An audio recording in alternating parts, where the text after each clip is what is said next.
Racist cops corner black woman, but her army dog was trained to fight back. "Get your hands where I can see them." The command shattered the stillness of the quiet Georgia suburb like a bomb.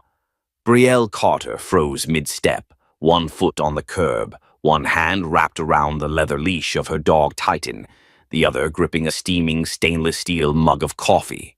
The aroma of dark roast hung in the air for a second longer than the calm.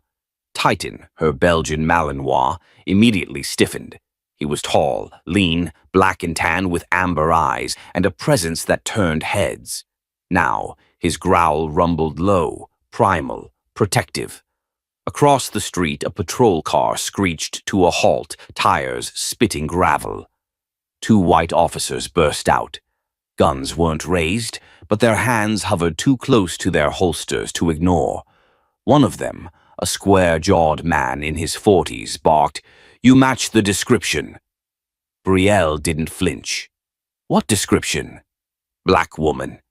Camo pants, black hoodie, walking a dangerous animal," the younger officer clarified, his hand twitching near his belt. Brielle looked down at herself. Olive drab cargo pants, hoodie with the sleeves pushed to her forearms. No purse, no makeup, just her and Titan. "And what crime exactly does that describe?" she asked, her voice calm, edged with warning. The older officer, his nameplate read McAllister, stepped forward, nostrils flaring. "Drop the leash, now." Titan let out a deeper growl, his posture shifted, alert, defensive, ready. "You sure you want to do this?" Brielle asked again, eyes narrowing.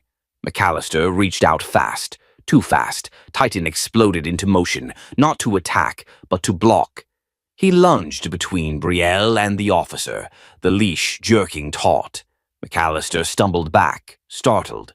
The other officer, Nash, shouted and drew his taser. A voice cracked from across the street. "I'm filming this." Brielle turned her head.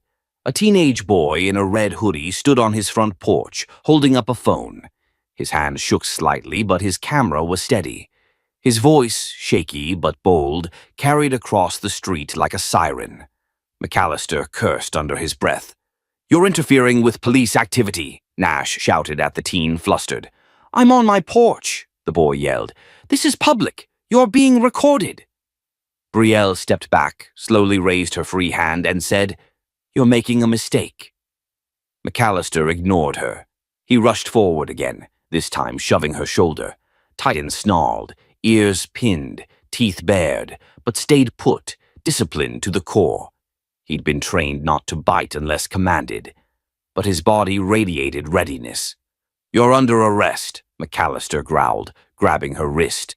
"For what?" Brielle snapped, stunned at the escalation.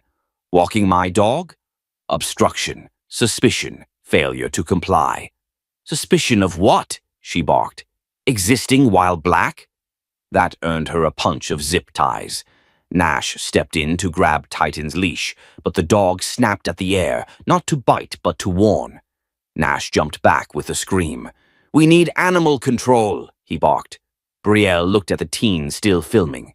"Keep recording," she said clearly. "Don't stop." 3 hours later, the holding cell was colder than it had any right to be. Brielle sat on a steel bench, her hoodie sliced open where the cops had checked for weapons. Her wrists throbbed from the zip ties, now replaced by cuffs. Her fingers were numb, but her mind buzzed with fear. Titan had been taken. They didn't know who she was. They would. Outside the bars, she heard laughter. McAllister again. "That mutt's probably gonna be put down," he said. "You should have seen the way it lunged." Nash chimed in. She looked like she was about to cry. "Bet she's some dog walker from the projects." Brielle rolled her eyes. Dog walker. Major Brielle Carter had spent 15 years in the U.S. Army. She wasn't just a soldier.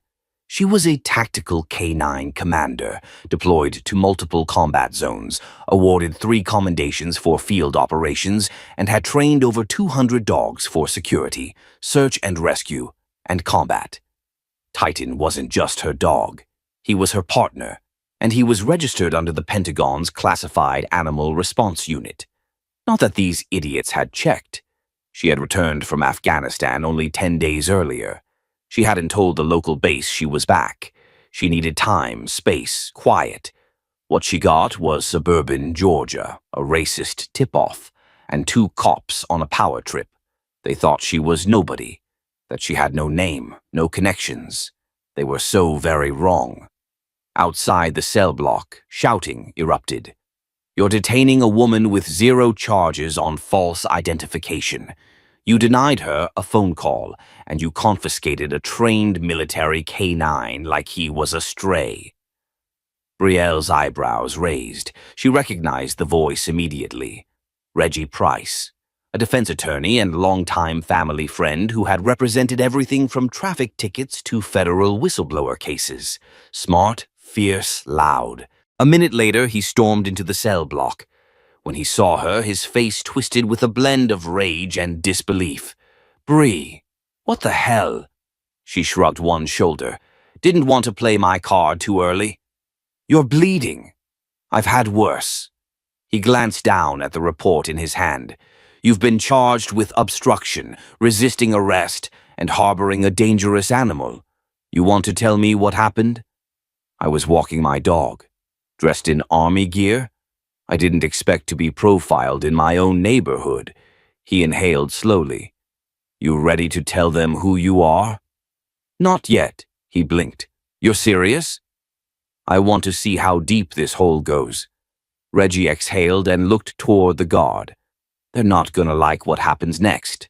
"Neither will I," Brielle said, eyes narrowing. "But they need to learn what it means to pick the wrong woman on the wrong day." Reggie smirked.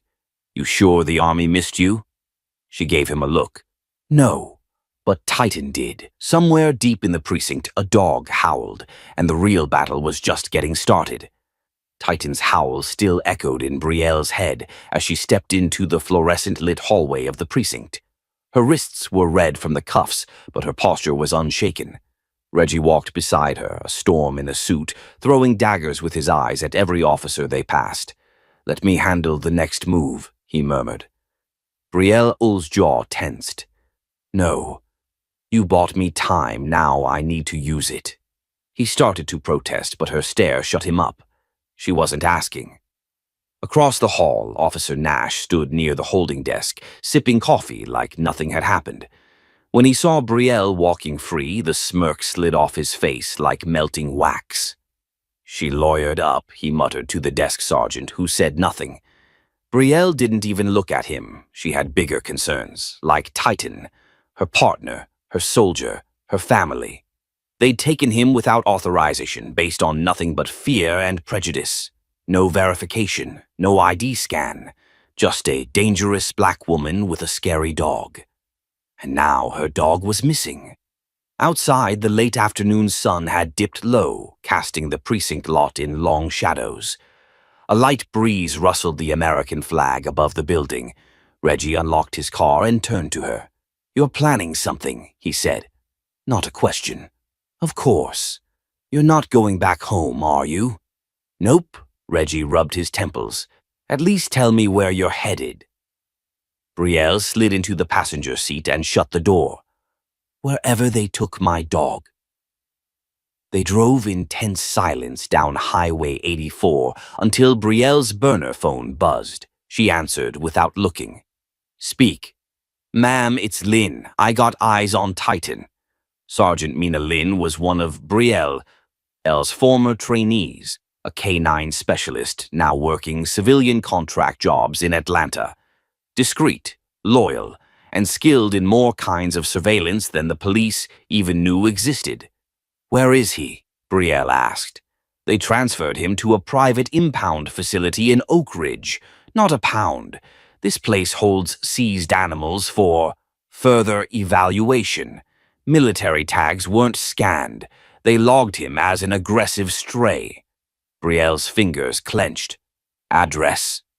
"I already texted it." "And Brielle? There's something else." A man, older white guy in uniform, was seen there. Badge said Internal Affairs, but I checked. That badge number's fake. Her eyes narrowed. Send me everything." Reggie glanced sideways as she ended the call. "You just got out of jail, and now you're about to commit a felony?" Brielle smiled grimly. "Depends how you define justice." The Oak Ridge Animal Retention Facility looked nothing like a pound. No barking, no front desk, just a blank gray warehouse with a steel door and one faded camera that probably hadn't worked in years. Brielle parked across the street in a dark alley and studied the layout. Reggie stayed behind, half out of his mind. "Please tell me you're not going in there alone." She was already pulling on gloves. "I trained half the people who wrote this building's security protocol," she said. "I'll be fine." "You're not in uniform." "I don't need a uniform." "Brielle, Reggie," she cut in. "You helped me with the law. Now let me do what I do best." He ran a hand through his hair. "This is reckless." "No," she said, voice low. "This is war." She slipped through the shadows and moved along the fence, vaulting over the back gate with the silence of a ghost. No alarms, no motion lights. She counted her steps and reached a side panel marked "Staff Only." She pulled a flat piece of military-issue plastic from her waistband and jimmied the lock. It clicked open. Inside, the air was cold and sterile. Rows of steel cages lined the hallway. Most were empty. A few held dogs with dull eyes, scared and confused. But at the far end, in the only cage with extra locks and a red warning tag, was Titan. He didn't bark. He didn't move. But his eyes met hers, and in that moment, everything else disappeared. She rushed to the cage. "Hold on, baby. I got you." Behind her, a door creaked. She spun, gun drawn. A man stood in the hallway. Tan jacket, civilian badge, Glock on his hip. His hands were raised, palms open. "Easy," he said. "I'm not here to stop you." She didn't lower the weapon. "Who are you?" "My name's Matthew Kerrigan. I work private oversight for seized military K9s. You need to listen carefully because your dog's life depends on it." Her aim didn't waver. "Go on." "Titan wasn't brought here by accident. They knew what he was, knew who you were." She narrowed her eyes. "Who's they?" "The department's internal clean team, rogue unit. Operates off-book. When cops screw up, they send people like me to bury it. I was supposed to file paperwork tonight that said Titan was unfit for duty and scheduled for euthanasia." A chill passed through her chest. "You still going to file it?" He shook his head. "No. I served. I know what these dogs are worth." "He's no stray." "Then why are you telling me this? Because one of the cops who arrested you, McAllister? He's on that team. He's not just racist. He's dirty. He's buried more than just dogs." Brielle lowered her weapon, just a fraction. "Proof?" He handed her a flash drive. "Camera in his cruiser. He didn't know it was synced to my server during training month. It caught him bragging about planning false stops on people who don't belong in his neighborhood. You were one of them." She took the drive. "You're risking your job," he exhaled. "I'm risking my conscience." She unlocked Titan's cage. The dog stepped out, slow and calm, pressed his head into her leg. She turned back to Kerrigan. "You never saw me." He nodded. But as she turned to leave, he added one more thing. "Be careful. You embarrassed them. They're going to hit back." Brielle looked down at Titan, then back at Kerrigan. They already did. She disappeared into the dark. And this time, she wasn't going to wait for justice. She was going to bring it with her. The scent of burnt coffee lingered in the precinct's break room. Officer Trent McAllister stood stiffly near the vending machine, pretending to check his phone while his gut churned. Something was off. He had made sure the dog was impounded. He'd seen it himself, taken in by animal control, logged under a false name. Just another aggressive stray. And yet, earlier that morning, whispers had started circulating. A cage found empty. An anonymous report leaked to Internal Affairs. A flash drive turned in, no source named, but the contents? Damning. "Yo, McAllister," called a uniformed officer from the hallway. "Captain wants you in the conference room. Like now." McAllister straightened his collar, pasted on his confident smirk, and headed toward the room, heart hammering behind the bravado. Inside sat Captain Evers, Reggie Simmons, and a third figure McAllister didn't recognize at first, until she turned. Brielle, hair pulled back tight, military-grade calm, the kind of stillness you only see in trained warriors right before a strike. "You're kidding me," McAllister scoffed. "You're letting her sit in on this?" She was a suspect not 24 hours ago. Reggie spoke first, voice razor-sharp. "She was never a suspect. She was a target. There's a difference." Evers looked tired, older than he had the day before. He slid a folder across the table. "Sit down, Trent." Reluctantly, McAllister dropped into the seat across from Brielle, keeping his eyes locked on her. But she wasn't looking at him. She was focused on the file. "We received footage from an anonymous source," Evers said. "Dashcam, your cruiser." McAllister stayed silent. "It records you calling in fabricated license plate flags on multiple vehicles, all with black drivers. You then initiate unlawful stops. And in one clip, you're overheard saying, 'Let's see how scared she gets when I pull the dog away.'" His smirk began to slip. "Captain, you lied on a report," Reggie interrupted. "You falsified justification for detainment. You filed a false incident report about an animal attack that never happened, and you tried to erase digital records. But you missed one." McAllister looked at Brielle. For the first time, she met his eyes. "I let you put your hands on me," she said, voice like steel wrapped in velvet. "I let you drag me across concrete, insult me, threaten my partner, all because I needed to know how deep this went. I didn't say a word because I wanted you comfortable." Her smile was cold. "You're not comfortable anymore, are you?" His lips parted, but before he could speak, Evers cut in. "You've been placed on administrative leave, effective immediately. IA is opening a criminal investigation." McAllister pushed back from the table, rising so fast his chair nearly flipped. "This is garbage. You're all falling for her act. She's just playing the system." Brielle stood slowly. "You think you're the system," she said, "but you're just a glitch, and I fix glitches." She walked out of the room without looking back.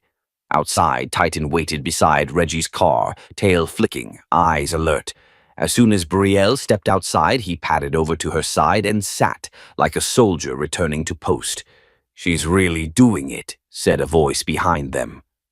Mina Lin approached from the corner of the building. She wore civilian clothes, but walked like she was still in uniform. "I came as soon as I heard the file dropped," she said, glancing toward the building. "They're scrambling. IA's pressuring Evers. A lot of cops are sweating right now." "Good," Brielle said. "Let them sweat. I've got eyes on the rest of McAllister's crew. They've started deleting old logs, wiping cameras. One guy skipped town already." Brielle nodded. "I figured he wasn't working alone." Reggie leaned on the car. "What's the play now?" "We keep moving," Brielle Sidnell said. "If one of them's gone, he's probably the one holding the real dirt. That means he's scared." "You think he'll talk?" "No," Brielle Diem said, "but someone else will." Mina handed her a slip of paper. "Security footage from the animal facility. It got passed to me anonymously, but guess what I found when I ran face recognition on one of the guards who escorted Titan? He used to work private security for a congressman. Guess who?" Brielle raised an eyebrow. Mina smiled. "Senator Alan Monroe. Former military oversight chair, retired after a scandal no one could ever pin down. But this guy worked for him. For years." Brielle's mind began to spin. Things were connecting. Old power, hidden motives, the targeting of her and Titan. It might have gone deeper than a bad cop. "What if this isn't just racism?" Reggie asked quietly. "What if it's political? It is, Brielle Seer said, and personal. She reached into her jacket and pulled out a flash drive of her own. Let's see what McAllister left behind. They drove to Mina's safe house on the outskirts of town, where encrypted servers lined the basement like something out of a spy movie. Brielle slid the drive into the terminal and waited as lines of code unfurled. The footage was grainy. But there it was, McAllister and two other officers in a garage, laughing over beers, talking about Brielle. Not just about her dog, but about how someone up top had asked for her name to be flagged if she ever came back to Atlanta. About how Titan was too dangerous to be left free. And then came the part that stopped them all cold. One of the men said, "She doesn't even know who set her up. Poor girl's hunting the wrong enemies." Reggie stared at the screen. Set her up for what? Brielle didn't blink. That's what I intend to find out. And this time, she wasn't just fighting to clear her name. She was hunting the people who wanted her silenced. The motel was one of those places people forgot even existed, off the highway tucked between a pawn shop and a broken-down diner, its neon sign flickering like it was holding on to relevance by a wire. Brielle sat at the edge of the bed, staring at her laptop screen, its cold light dancing across her face. Titan lay beside her feet, ears twitching at every creak of the floorboards above them. He hadn't relaxed since the precinct meeting. Neither had she. The video still played in the background. McAllister's voice, arrogant and unfiltered, looped with every replay. She doesn't even know who set her up. Brielle froze it mid-laugh, her fingers clenched around the flash drive until her knuckles turned white. She did know, or at least she had a damn good guess now. Reggie stepped out of the bathroom, toweling off his hands. "Evers isn't picking up," he said. "He might have been benched too, and Mina's on her way with another batch of personnel files. She said to be ready for bad news." Brielle didn't respond. Her mind was elsewhere, back to a memory she hadn't visited in years. The base in Afghanistan, the day Titan was officially retired from duty, and the man who had signed the order, Senator Alan Monroe. Back then, just a colonel, respected, feared, and she now realized, far more dangerous than anyone ever suspected. "I think this started long before I got pulled over," she said quietly. Reggie sat down across from her. "How long are we talking?" "Years," she whispered. "Back when Titan and I intercepted that illegal arms shipment. Remember the one that vanished from records? We reported it, but it never made headlines." "You think Monroe was involved in that?" "I think he orchestrated the whole thing, and I think someone's been trying to erase everyone connected to it." Just then, the door burst open. Mina. "Brielle, we've got a problem." Titan jumped up but didn't growl. He recognized her. Brielle motioned for her to come in. Mina dropped a thick folder on the bed. "They're building a federal case against you." "What?" "Obstruction of justice, impersonating a federal officer, endangering law enforcement, animal assault." Brielle blinked. "None of that's true." "I know, but it doesn't have to be. They have documents now, altered files. They've started feeding the media a narrative, calling you a disgraced ex-soldier who's using PTSD as a shield for erratic behavior." Reggie stood up. "That's insane. She served with distinction. She has clearance levels most people dream of." "Not anymore," Mina said. "They pulled her record from the public DoD archive. Everything's redacted or missing. They're rewriting her history, Brielle." Brielle stood, her voice barely a whisper. "They want me gone." "No," Mina corrected. "They want you discredited. Then gone." Silence fell over the room, the weight of betrayal heavy in the air. Reggie broke it first. "So what do we do? Sit here and wait for the marshals to come knock?" "No," Brielle said. "We hit back. I know someone who can help us trace the financial trail from that arms shipment. If Monroe profited off it, we'll find it. But we'll need to move fast." Mina narrowed her eyes. You're talking about Ethan Doyle, aren't you? Yeah, Brielle replied. I saved his sister in Mosul. He owes me a favor. He also builds digital firewalls for private intelligence networks, Mina said.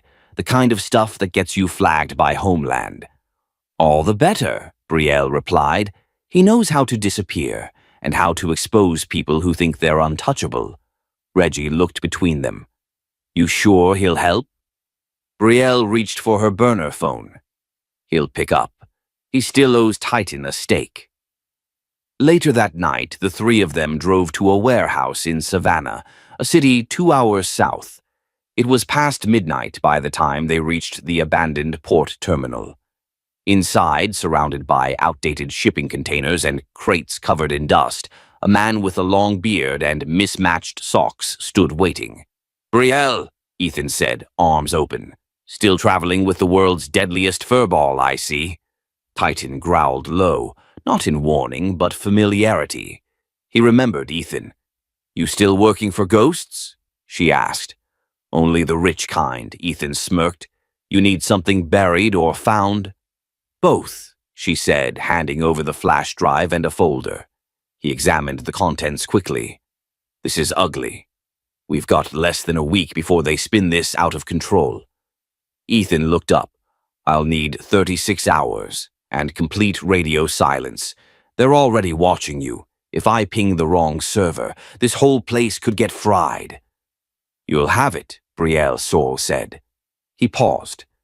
You do know what happens if we find the money trail. Monroe's not just some backbencher anymore. He's got PACs, lobbyists, retired generals. He's got federal judges in his pocket. Then we take them all down, Brielle replied. Mina laughed dryly. You sound like you're planning a coup.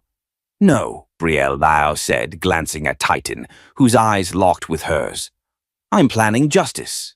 The rain came down in sheets as Brielle sat inside Ethan's bunker, watching lines of code fly across the screen. It had been 18 hours since he started digging through firewalls, decrypting financial data, and sifting through fake names and ghost accounts. Titan sat near the door, head up, ears alert. He didn't sleep when Brielle didn't sleep. Ethan cracked his knuckles. We've got something. Or rather, someone. Brielle leaned forward. Monroe? Ethan shook his head. Worse. The guy laundering the money for Monroe. Guess who used to head internal affairs for Georgia State Patrol? Brielle blinked. Lafferty. Ethan nodded. Turns out after he retired, he joined a private contracting firm, Frontline Secure. They were hired to audit military shipments overseas. Guess who signed the audit exemptions? He clicked, and a document flashed up with a signature, Alan Monroe. Mina, pacing behind them, stopped in her tracks. So the man who tried to frame you, Brielle, was the same guy profiting off a cover-up, and your arrest was his insurance policy. Reggie slammed his fist into his palm. They didn't just want you gone. They needed you discredited in case this ever got out. Brielle's voice dropped to a whisper. They were erasing witnesses. Ethan scrolled again, and using your arrest as the perfect distraction. Meanwhile, shipments marked as destroyed were being rerouted to private buyers overseas. Brielle exhaled, her shoulders tense. We have to go public. That's suicide, Ethan said. You go public now, you're just a former soldier with a grudge. They'll drown the truth in politics. We need a name that matters, Mina said. Someone in power who isn't bought. Brielle hesitated. I might know someone. Reggie raised a brow. Who? She stood up, pulling a dog tag from her duffel bag. General Corbin Matthews. He retired 5 years ago, but before that, he was the one who signed off on Titan's military classification. He believed in the code, and he never liked Monroe. Ethan gave a low whistle. That guy still has friends in the Pentagon. Exactly, Brielle said. He's clean. If we can get him on our side, we might have a shot. Later that night, the team split. Brielle and Titan drove north toward D.C., while Mina and Reggie stayed behind to manage any digital fallout. The highway was dark and nearly empty. Brielle's grip on the wheel tightened with every mile. Titan, sensing her unease, placed his head on her lap. "I'm okay, boy," she whispered, "just tired of being hunted for telling the truth." As they neared Maryland, blue lights flashed in the rearview mirror. Brielle's heart dropped. She pulled over, windows already down, hands on the wheel. A single trooper stepped out, tall, white, wearing tactical gloves, not standard for a routine stop. "License and registration," he said flatly. "Officer, may I ask the reason for the stop?" she asked calmly. He didn't answer. Instead, he reached for his belt. Titan growled. That's when Brielle saw it, on his chest. The same patch the rogue officer wore the night she was arrested. Not a state badge, a private security emblem. Frontline secure. She didn't wait. "Titan, protect!" Titan lunged from the back seat as the officer reached for his weapon. Within seconds, the man was on the ground, pinned, Titan's teeth inches from his throat. Brielle stepped out, gun drawn, hands steady. "Who sent you?" she asked. The man spat blood. "You're dead, you just don't know it yet." She pressed the muzzle against his temple. "Wrong. I just got started." Blue lights appeared again, but this time from the other side of the road. Actual state troopers. Brielle raised her hands, quickly identifying herself. "U.S. Army Reserve, former captain. This man isn't law enforcement. Check his patch." Two troopers got out cautiously. One examined the downed man and immediately called it in. "He's not one of ours," he said. "He's private. No jurisdiction here." As they cuffed the attacker, Brielle asked, "Can I go?" One of the troopers nodded. "We'll write it up as a civilian defense incident. You were right to act. Get out of here, ma'am, and good luck." Back in the car, Brielle finally exhaled. She turned to Titan. "They're getting desperate." The next morning, Brielle sat across from General Matthews in a quiet breakfast diner outside D.C. He looked older, but still sharp, his uniform replaced by a pressed gray suit, but his eyes hadn't changed. "I heard rumors," he said, "but this is treason." She slid the folder across the table. "I need your help, sir. Not just for me. For every soldier who ever followed the rules and got punished for it." Matthew studied her for a long moment. Then he nodded. "You've got it." She blinked. "Just like that? You saved my son's life in Kandahar. You think I forgot that?" He reached into his jacket and pulled out a Department of Defense pass. "You're going to testify." "In front of a special Senate subcommittee. I'll set it up. But be warned. They won't just come after you. They'll come after anyone who helps you." "I can handle that," she said. Matthews leaned in. "Then let's finish what you started." As Brielle left the diner, she spotted a little girl walking with her mother outside. A black girl, maybe 6, in a hoodie that said, "Future Leader." She paused, smiled. For a moment, all the chaos and corruption felt distant, because if she won this, maybe that little girl wouldn't have to fight the same war someday. She got back in the car with Titan and whispered, "We're not done. Not yet." The marble floors of the Senate building echoed beneath Brielle's boots. She moved with quiet determination, flanked by General Matthews and an aide who looked no older than 25. Titan trotted beside her, his presence drawing the attention of everyone in the corridor. The weight of what was about to happen pressed heavy on her chest, but her gaze never wavered. In the waiting room outside the hearing chamber, General Matthews turned to her. "They'll try to rattle you, discredit you. Don't let them." Brielle nodded. "They've already tried everything else. Just tell the truth," he said softly. She took a deep breath. "That's the only thing I have left." The door opened. A staffer waved her in. "They're ready." Inside, the room was colder than she expected, physically and politically. The senators sat in a curved row, their expressions unreadable. Cameras lined the walls. Reporters whispered as she stepped up to the table, Titan sitting at her feet. Senator Powell, a silver-haired man from Ohio, tapped his pen against a notepad. "Captain Brielle Jordan, you understand you are under oath?" "I do," she replied. "Begin." Brielle laid out the facts: her arrest, the falsified reports, the surveillance footage that vanished from evidence. She walked them through the fake arms shipments, the private security companies, the signatures tying it all together. "What you're describing," Senator Kim from California interrupted, "is a conspiracy involving multiple levels of government and military contractors. Why should we believe you?" Brielle didn't flinch. "Because I brought proof, and because I have nothing to gain by coming here. You think this helps my life? You think I enjoy being hunted?" She opened the folder Matthews had given her and passed it to the clerk. "These are the audits, signed, dated, and these are emails from Monroe's office threatening whistleblowers. Some of those names, they're dead now."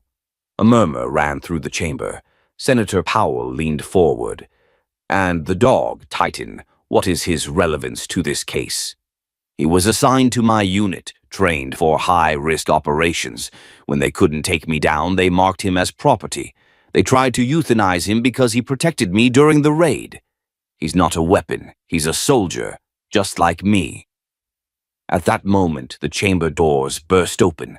A man in a suit stumbled in, flanked by two Capitol officers. Brielle's breath caught.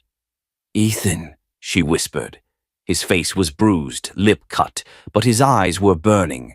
"I need to speak," he said, panting. Senator Powell frowned. "Who are you?" "My name is Ethan Graves. I'm a cybersecurity analyst. I hacked the Frontline Secure database 3 days ago and downloaded over 400 gigabytes of encrypted files. I've just decrypted them. You're going to want to see this." He handed a drive to the clerk. "In there are flight logs, payments, wire transfers to shell companies, names, including 2 on this panel." The room erupted. Senator Kim shot to her feet. "This is outrageous." "Sit down," Powell snapped. "This hearing is in recess. Guards, take that drive to classified review immediately." As the room buzzed in chaos, General Matthews leaned toward Brielle. "You just turned this from a hearing into a war." Outside, the press swarmed. Cameras flashed. Questions shouted. "Captain Jordan, do you believe your life is in danger?" "Will you testify again if this goes to a grand jury?" Brielle shielded her eyes, stepping into a black SUV waiting at the curb. Ethan was already inside, nursing an ice pack. "You okay?" she asked. "Not really. They jumped me in an alley before I could deliver the data. If Titan hadn't tracked me..." Brielle turned to her who was calmly licking blood from Ethan's jacket. "You saved him again, huh?" The SUV drove in silence until Ethan said, "You know they won't stop now." "I'm counting on it," she said quietly. "Let them come. But this time they'll be facing someone with nothing to lose and everything to prove." Back at the safe house, Mina was on a secure call with Reggie. The line crackled as she patched in. "We just got word. The press conference is scheduled for tomorrow morning. National coverage. We're blowing this wide open." Ethan exhaled. "We should lay low tonight." But before anyone could reply, Titan stiffened. A car engine outside. 3 of them. Reggie's voice came through the speaker. "They found you." Brielle grabbed her Glock. "Get to the basement. Ethan, secure the drive. Mina, back me up." Lights flicked out. Footsteps approached. And in the darkness, Titan growled, a low, guttural sound that promised one thing. They weren't taking her alive. Not tonight. Not ever. Gunshots shattered the night. Brielle hit the floor as the window behind her exploded inward. Shards of glass rained across the living room, embedding in the couch and floorboards. Titan barked fiercely, his body shielding Mina, who had instinctively dropped to cover the encrypted drive with her own.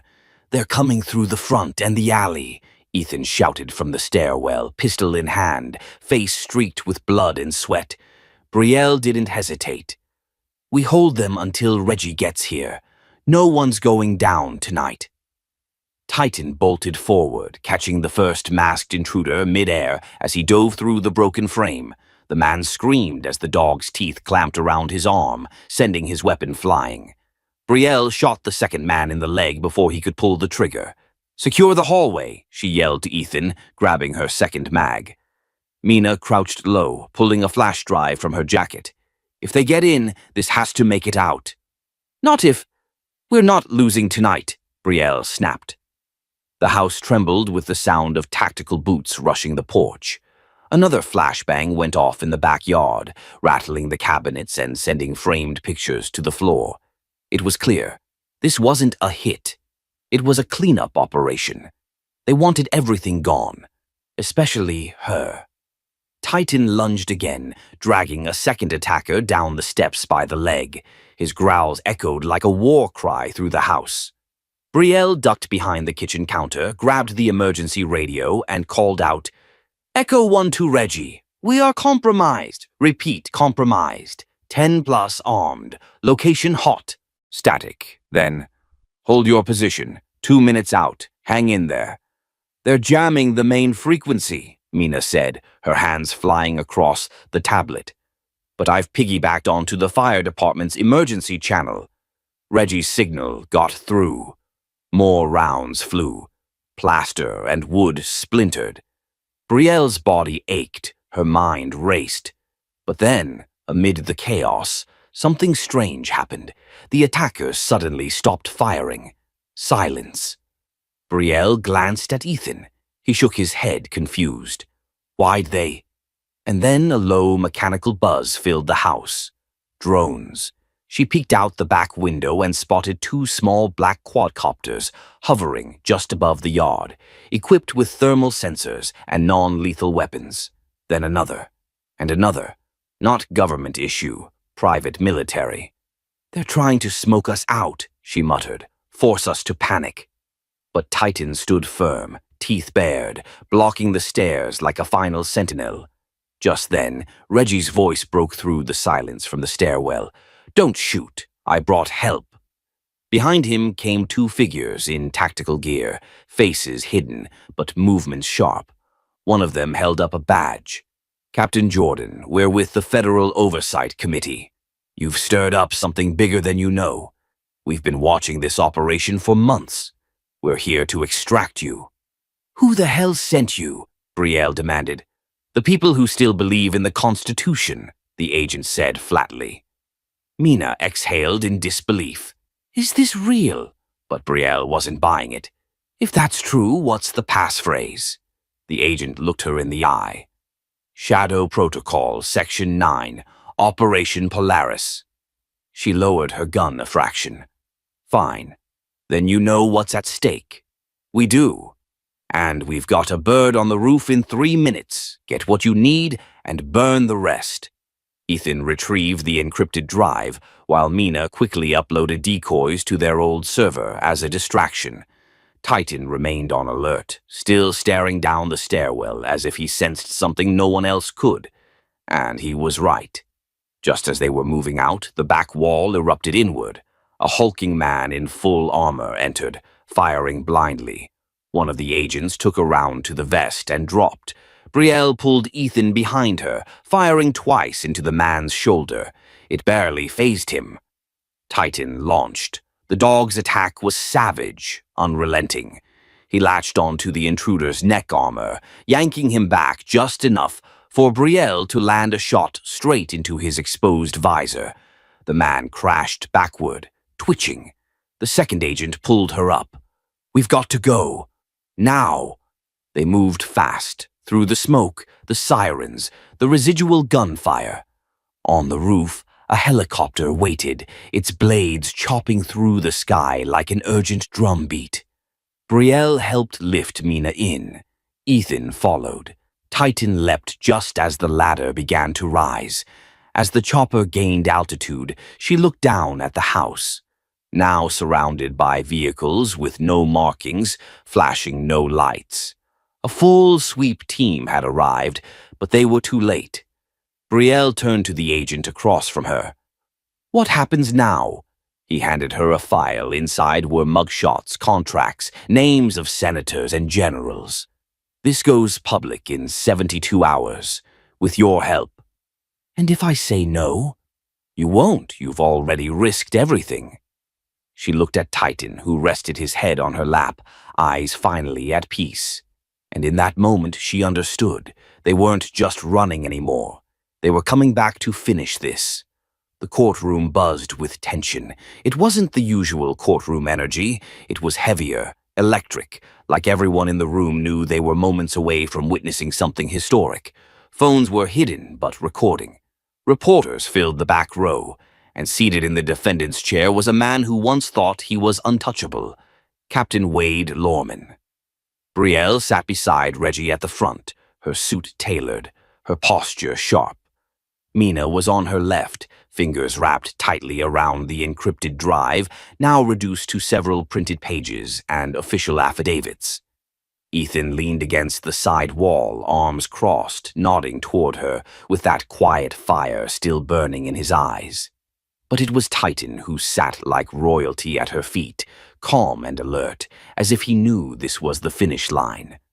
"Your Honor," said the federal prosecutor, stepping forward, "we are presenting not only charges of unlawful imprisonment, obstruction of justice, and conspiracy, but evidence of a long-standing domestic black ops network that funneled government resources into targeting U.S. citizens under the false guise of national security." The courtroom gasped. Lorman's lawyer stood to object, but the judge raised a hand. "Let her finish." What followed was a 45-minute breakdown of every corrupt move Lorman and his allies had made over the past decade. Surveillance of whistleblowers, illegal raids on innocent civilians, intimidation of journalists. And then came the evidence Reggie had helped Brielle recover. One by one, faces flashed across the projector screen. Elected officials, ranking military, corporate board members. Silent, watching, complicit. When the prosecutor turned to the jury, her voice softened. None of this would have come to light if not for one woman. A woman they tried to silence. A soldier they underestimated. A handler whose loyalty wasn't to power, but to people. All eyes turned to Brielle. Lorman laughed, bitter and dry. "She's just a dog trainer." Brielle stood slowly. "Wrong, I'm a handler. And my job is to protect this country from threats, especially the ones hiding in uniform." The judge leaned forward. "Do you wish to testify, Miss Jordan?" "I do." And she did. She told the court everything, from the moment Titan was ripped from her unit under shady orders, to the attack on her safe house, to the encrypted files they tried to erase, and the people who died protecting the truth. Her voice didn't shake once. But when she talked about the soldier she'd lost overseas, Titan's original partner, her jaw tightened. "They used his memory like a tool," she said. "They thought if they broke my dog, they'd break me. But they forgot something. Loyalty isn't trained. It's earned." Titan let out a soft growl at that, and the courtroom rippled with quiet approval. When the verdict was read, the air cracked open. Captain Wade Lorman, guilty on all charges. Applause erupted. The judge banged his gavel but couldn't stop it. People cried, reporters ran out with live updates, and as U.S. Marshals cuffed Lorman, he looked at Brielle for the first time, not with hate but with something colder. Fear. Later, outside on the courthouse steps, cameras flashed as Brielle stood with Titan and addressed the press. "I didn't come forward to be famous. I came forward because silence lets the wrong people stay in power. And I know that won't fix everything overnight. But it's a start." A reporter called out, "What's next for you, Miss Jordan?" She looked down at Titan, then back at the crowd. "We build something better. We hold people accountable. And we teach our daughters that loyalty, courage, and truth aren't just words on medals. They're the reason we keep fighting." She turned to walk away. The crowd parted, giving her space not out of obligation, but out of respect. As the sun dipped low behind the Capitol building, Reggie stepped beside her. "You know," he said. "This could have gone 100 ways. Most of them ended with you in a body bag." "Yeah," Brielle replied, eyes forward. "But this one didn't." Titan barked once, proud and free. If this story moved you, if it made you feel something, hope, anger, courage, then share it. Subscribe to the channel. These stories reflect real battles people face every day. Some win, some don't. But by telling them, maybe we help shift the world just a little closer to justice.